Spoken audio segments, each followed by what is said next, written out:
Assalamualaikum warahmatullahi wabarakatuh.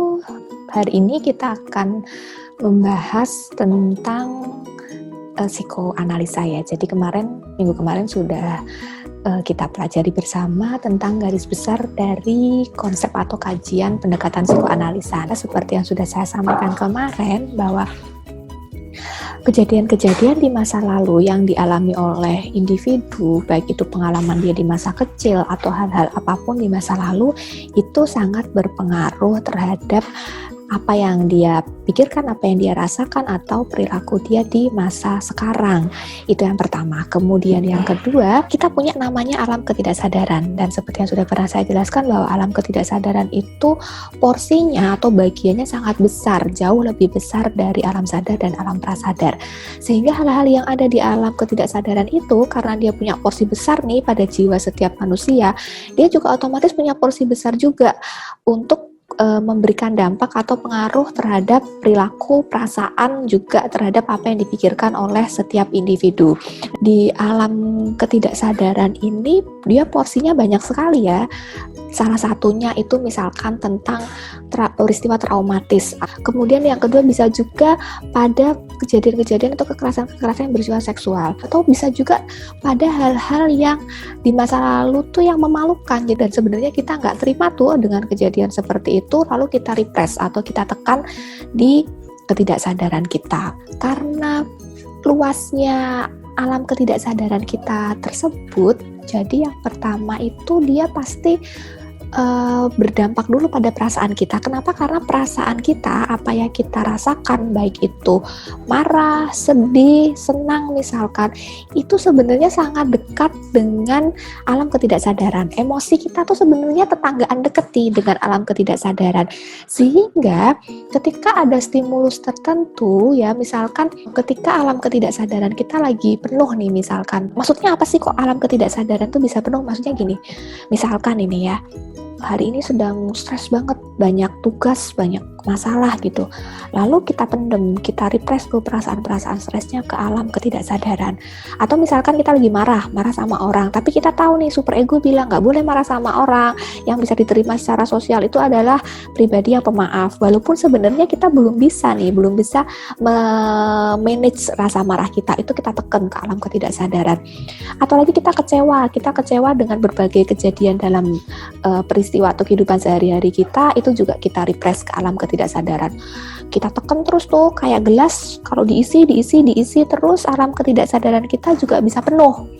Nah, dan ketika alam ketidaksadaran kita penuh itu, maka bisa luber, bisa meledak gitu ya. Lalu dampaknya kemana? Dampak yang paling kelihatan, paling bisa dirasakan adalah ke emosi atau ke perasaan kita. Kenapa? Karena emosi ini atau perasaan ini dia posisinya, letaknya tuh deket banget sama alam ketidaksadaran kita. Jadi kalau misalkan sudah mulai merasa nggak enak, gampang sedih, atau gampang marah gitu, atau gampang sensitif gitu ya, bisa jadi ini menjadi sebuah simbol. Kalau menurut psikoanalisa, ini jadi sebuah alarm nih, kita mau ngasih tahu kalau bahwa di alam ketidaksadaran kita tuh sudah full, minta dikosongkan, minta dikeluarkan gitu. Bentuknya seperti tadi, misalkan kita sudah mulai sensitif, mulai sering marah, padahal ada hal-hal yang sebenarnya tidak begitu prinsipal bikin kita marah banget gitu ya. Nah, itu sama seperti menjawab pertanyaan kemarin. Ada yang bertanya di minggu kemarin, menarik pertanyaannya, Bu, saya itu gampang banget marah, padahal mungkin masalahnya sepele, tapi kok saya bisa cepet marah ya gitu. Terus kalau marah itu kadang nggak bisa terkontrol gitu. Padahal orangnya udah minta maaf, ya saya maafkan, tapi tetap aja masih marah misalkan seperti itu. Nah, ini sebenarnya ketika kita sudah menyadari, ada yang nggak beres nih, saya gampang marah nih. Kenapa nih? Ini udah poin plus dulu sebenarnya. Poin plus untuk apa? Untuk kita bisa tahu, oh berarti sepertinya di alam ketidaksadaran kita sedang penuh nih, sedang ada hal-hal yang minta dikeluarkan, minta untuk diperbaiki gitu. Saya hanya berikan beberapa contoh saja, tapi ini hanya beberapa contoh, tapi sebenarnya masih ada banyak hal yang lain. Yang pertama tadi, kita sering merasa bahwa emosi kita mulai nggak stabil pada hal-hal yang sebenarnya bisa kita tolerir, pertama. Kemudian kita sering bermimpi atau mengigo. Nah, Kalau di psikologi, dalam konsep tinjauan psikoanalisa, ketika kita tuh sering banget mimpi, misalkan dalam 1 minggu kita 5 hari tuh mimpi terus gitu. Mimpinya nggak harus mimpi buruk, mimpi yang bagus juga boleh gitu. Tapi kita sering mimpi, itu sebenarnya salah satu simbol bahwa di ketidaksadaran kita juga sedang full gitu. Jadi ketika kita tidur, alam ketidaksadaran kita itu kasih sinyal, petuk gitu ya. Sinyalnya dalam bentuk mimpi ketika kita tidur gitu. Mimpinya bisa jadi mimpi yang menyenangkan juga, karena bisa jadi alam ketidaksadaran kita itu juga sedang menghibur kita ketika kita misalkan penuh dengan hal-hal yang tidak kita sukai, lalu kita pendam, penuh dengan masalah-masalah yang belum terselesaikan gitu. Alam ketidaksadaran kita ini juga sebenarnya kadang menghibur kita dalam bentuk mimpi-mimpi indah gitu. Tapi jangan terlena dengan bunga. Makanya ada istilah mimpi itu adalah bunga tidur gitu ya. Jadi alam ketidaksadaran kita tuh kasih bunga-bunga gitu ya untuk menghibur kita ketika dia penuh. Nah, tapi jangan terlena, justru itu kita jadikan sebagai sinyal, oh iya, kok saya dalam 1 minggu ini sering banget mimpi ya, atau bahkan ngigo gitu. Kenapa nih? Jangan-jangan ada something atau sesuatu yang saya repress di ketidaksadaran saya dan itu belum selesai. Itu pertama. Kemudian kedua tadi sering stres. Sering stres ini bentuknya macam-macam. Misalkan tadi emosi jadi nggak stabil, kemudian jadi nggak fokus. Kemarin juga ada yang bertanya ya, kalau kok sering nggak fokus ya Bu, bahkan sholat aja pikirannya kemana-mana gitu ya. Bisa jadi itu, bisa jadi bentuknya sering stres. Itu juga sama, bisa jadi kita alam ketidaksadaran kita juga sedang penuh di situ ya. Nah, ketiga bisa jadi bentuknya adalah histeria. Nah, ini juga menjawab pertanyaan teman-teman yang kemarin. Kayaknya kalau nggak salah ada yang tanya, Bu, gimana kalau ada orang yang kesurupan gitu? Apakah kesurupan itu juga bentuk dari implementasi alam ketidaksadaran kita? Jadi itu seperti rilis, melepaskan emosi-emosi kita yang mengendap lama di ketidaksadaran tapi tidak terkontrol. Tapi bisa nggak kira-kira kalau histeria itu merupakan kesurupan, misalnya karena ada jin yang masuk ke tubuh atau bagaimana gitu ya bisa gitu. Kembali lagi kita harus mengimani itu, bahwa dalam agama kita, dalam Islam memang kita harus beriman bahwa makhluk halus, jin, setan itu memang ada, bisa jadi juga seperti itu. Jadi ketika ilmu pengetahuan ini kita kombinasikan dengan sisi religi, maka bisa lebih kaya. Jadi kalau tadi ya, bisa jadi histeria itu memang karena alam ketidaksadaran kita yang sedang penuh, pengen tersalurkan gitu ya, tapi tidak terkontrol sehingga bludak munculnya dalam histeria, atau bisa jadi karena faktor-faktor yang lain begitu. Jadi segala kemungkinan itu bisa terjadi. Sisi kecil kita yang muncul ketika kita dewasa. Nah, itu juga salah satu bentuk dari implementasi ketidaksadaran. Jadi kita dulu punya sisi kecil yang itu tuh muncul lagi gitu. Maksudnya gimana? Maksudnya saya ambil contoh mungkin yang lebih simple. Misalkan lagi, maksudnya nih, inner child ini adalah bagian dari diri kita yang terluka pada masa kanak-kanak dan berdampak hingga dewasa. Misalkan nih, kok kalau saya nih, kalau ada orang mengkritik, misalkan kalau ada orang mengkritik saya, walaupun mungkin tujuannya itu baik, mau ngasih tahu gitu, tapi saya susah terima, saya kayak yang kerasa nggak seneng, saya merasa insecure, saya merasa tidak nyaman, bahkan merasa malu yang luar biasa gitu ya. Nah, ternyata ada sisi inner child di situ. Nah, itu membuat sisi kecil saya tuh waktu itu, saya dipermalukan nih begitu. Kok saya malu nih sama teman-teman. Perasaan malu itu, malu padahal mungkin niatnya baik gitu ya, orang dewasa atau lingkungan kita memberitahu kita maksudnya baik. Perasaan malu saya di masa kecil itu saya tersimpan dalam, sehingga ketika kejadian yang mungkin hampir sama muncul lagi ketika saya dewasa, memori saya jadi flashback lagi di kejadian di masa kecil saya itu gitu. Jadi waktu kecil kok gini sih, nggak bisa nih, aku malu nih. Kok gitu ya, saya belum bisa terima. Saya simpan di alam ketidaksadaran. Kemudian ketika saya dewasa, kejadian itu muncul lagi. Setiap saya misalkan dikritik, mendapatkan kritikan atau mendapatkan masukan, itu belum bisa terima. Nah, itu salah satu contohnya. Salah satu dari contoh inner child gitu ya. Jadi figur atau sosok kecil yang pada diri kita dewasa. Jadi sebenarnya walaupun kita dewasa, kita punya sisi kecil, punya sisi figur-figur kecil yang ada pada diri kita yang itu mungkin muncul. Bisa positif, bisa negatif, nggak semuanya negatif gitu. Bisa positif misalkan ketika masa kecil kita dulu sering mengalami hal-hal yang membahagiakan, kita sering happy di waktu kecil, kita sering seneng gitu. Nah itu juga akan berdampak ketika kita dewasa, kita bisa lebih mudah memaknai hal-hal dalam kehidupan kita lebih positif, sehingga kita juga ikut seneng gitu. Begitu juga bisa menjadi hal negatif tadi, misalkan di waktu kecil kita mengalami kejadian-kejadian yang mungkin tidak menyenangkan dan itu tersimpan, ketika terjadi peristiwa yang hampir mirip, hampir sama, sisi kecil kita muncul lagi. Sisi kecil kita yang nggak seneng dengan kejadian di masa lalu kita ini bisa muncul lagi gitu. Nah, yang harus dilakukan apa sih? Yang harus dilakukan yang pertama, memahami dulu. Jadi ketika inner child kita lagi muncul, misalkan tadi, kok saya susah menerima kritik ya, saya kok kalau dikasih masukan, dikasih kritikan tuh belum bisa legowo menerima gitu.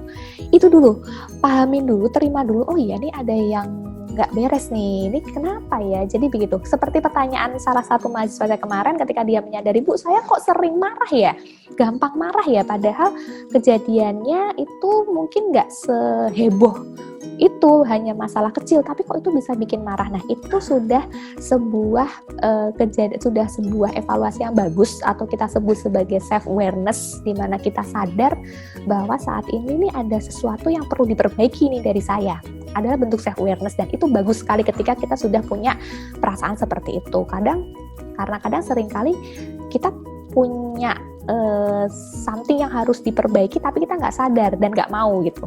Ya itu udah bagus dulu. Jadi mulai evaluasi diri dulu ketika kita merasakan ada sesuatu yang nggak tepat. Loh kok saya gini ya? Kenapa ya? Gitu.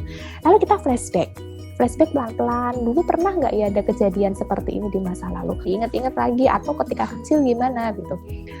Nah, kalau memang sudah ketemu, oh iya dulu tuh waktu kecil saya pernah nih begini, saya pernah nih dikasih tahu, diingatkan, dan waktu itu saya malu karena di depan teman-teman gitu. Langkah berikutnya apa? Maafkan kejadian yang pertama. Maafkan dulu kejadian yang pertama. Oh iya, dulu waktu kecil seperti itu. Oke. Waktu itu orang tua saya mengingatkan karena maksudnya baik. Hanya karena waktu itu saya masih kecil, saya belum punya konsep seperti ini, seperti saya dewasa sekarang. Jadi itu menjadi hal yang tidak menyenangkan. Tapi ya mungkin itu maksudnya baik. Kita terima, kita maafkan dulu kejadian yang pertama gitu. Lalu berikutnya ketika memang kejadian-kejadian itu muncul lagi, hal-hal yang serupa muncul lagi, ya kita terima. Oh mau marah nih, oke, ini inner child saya nih lagi pengen marah, sabar dulu, rilis, sabar, ingat lagi, oh ya ini harus diperbaiki nih ya, saya nggak boleh kayak gini nih, harus saya rubah nih, pelan, proses itu kita jalani terus pelan, dan pada akhirnya akan ada pada tahap yang kita sudah bisa mengontrol dan memperbaiki proses permaafan kita, gitu ya, lebih tepatnya seperti itu. Kemudian ada hal yang menarik lagi pada pendekatan psikoanalisa, yaitu tentang ego, id, dan super ego. Nih, banyak pertanyaan juga, Bu, misalkan kalau anak kecil sering merajuk, sering memberontak gitu ya. Nah, seperti yang kita tahu, antara id dan super ego ini seperti yang kemarin saya jelaskan, mereka kan perang terus tuh. Mereka id, ego, siapa yang mau menang nih, terus nih. Terus kadang id yang lebih berat gitu ya, dia yang lebih kuat gitu. Kadang super ego yang lebih kuat, mana nih dia seperti timbangan gitu ya. Terus lagi pengen marah gitu, kalau id-nya lebih kuat ya muncul bentuknya marah. Kalau super egonya yang kuat, dia memaafkan misalkan begitu, walaupun mungkin masalahnya belum selesai. Kalau bisa seimbang, nah dia memaafkan dan menyelesaikan masalahnya, sehingga perasaan marahnya rilis, hilang gitu aja dengan sehat gitu ya. Nah kadang ketika id dan super ego ini perang terus, dia terus berperang dan tidak bisa dinegosiasikan, terus perang, itu kan capek ya, ego kita capek. Munculnya apa? Ego akan membentuk sebuah mekanisme pertahanan diri yang atau disebut dengan defense mechanism. Karena apa? Ego tuh capek. Ego kan di tengah-tengah tuh. It sama super egonya perang terus. Gak ada yang gak ada yang bisa mendamaikan berdua nih. Si ego nggak kuat. Ketika ego ini nggak kuat, maka muncul yang namanya defense mechanism atau mekanisme pertahanan diri. Bentuknya ada banyak, salah satunya misalkan kita marah nih, atau kita marah pada suatu hal tertentu, tapi karena kita tahu ini tidak sesuai dengan norma, lalu kita alihkan. Misalkan, saya nggak begitu pinter dalam hal akademis, tapi karena saya nggak pinter di hal akademis, males nih belajar sebenarnya. Tapi kan saya jadi nggak pinter, super egonya nolak nih. Kan tapi saya jadi nggak pinter, nanti IPK-nya jadi rendah. Nah, saya membuat sebuah mekanisme pertahanan diri dengan kompensasi. Kompensasinya apa? Saya jadi lebih fokus ke organisasi, saya bisa lebih fokus ke olahraga, lebih fokus ke kegiatan-kegiatan di luar akademis gitu. Bisa positif, bisa negatif gitu ya. Ketika itu hanya sebuah pelarian atau mekanisme pertahanan diri aja, jelas menjadi negatif. Misalkan banyak mahasiswa yang terlalu aktif banget di organisasi sampai dia nggak lulus-lulus, bahkan sampai DO gitu, skripsinya nggak diselesaikan. Nah, itu berarti dia melakukan mekanisme pertahanan diri. Males banget nih nyelesain skripsi, males banget nih kuliah gitu kan. It-nya bilang gitu, tapi super egonya nggak bisa dong. Kan kamu mahasiswa, terus mau ngapain gitu? Harus sesuai dengan aturan dong. Dia bikin kompensasi, yaudah mau organisasi aja. Tapi ternyata nggak tepat karena kompensasinya hanya sebuah bentuk pertahanan ego. Organisasi terus sampai akhirnya lupa, skripsi nggak dikerjakan bahkan bisa DO. Nah, itu nggak baik ya, nggak sehat gitu. Ada lagi yang namanya proyeksi. Proyeksi itu mantul gitu ya. Maksudnya apa? Proyeksi ini misalkan gini, saya suka sama seseorang. Ternyata saya ditolak gitu kan. Saya ditolak itu kan saya, malu banget nih. It-nya nggak terima gitu. Wah, malu dong, masa ditolak gitu. Lalu saya melakukan sebuah proyeksi, mantul gitu. Ketika ada orang yang tanya, loh kamu katanya ditolak ya sama itu gitu. Maka saya pantulkan, enggak kok, sebenarnya dia sedang memantulkan atau sedang membalikkan apa yang sebenarnya dia rasakan, itu dia sampaikan yang sebalikannya begitu. Ada juga yang namanya regresi atau fiksasi. Jadi kalau fiksasi itu tetap berada di tempat, kalau regresi itu mundur. Maksudnya apa? Fiksasi dan regresi ini ketika tadi it dan super ego sedang berperang gitu ya, kemudian ego melakukan sebuah mekanisme pertahanan atau disebut dengan defense mechanism.